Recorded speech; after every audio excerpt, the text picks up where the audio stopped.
N-ai știut tu, Viflaime, cu câtă dragoste vine cea mai sfântă între fecioare a Domnului născătoare.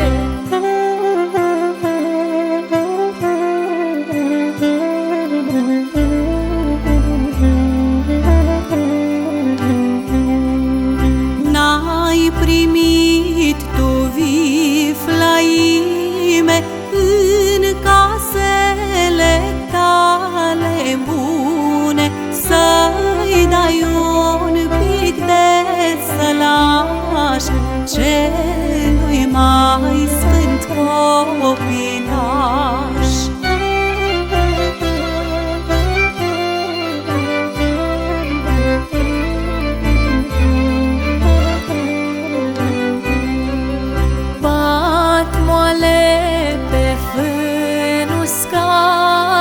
Numai vitele i-au dat, lumină i-a dăruit, steaua de la răsărit.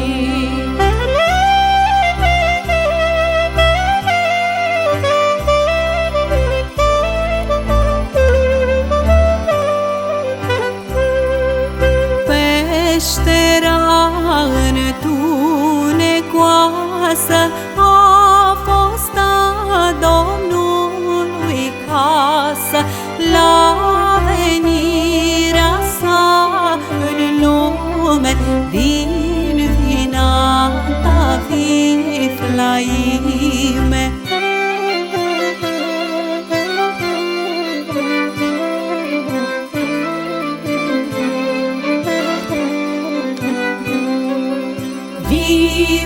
Viflaime, Viflaime, cu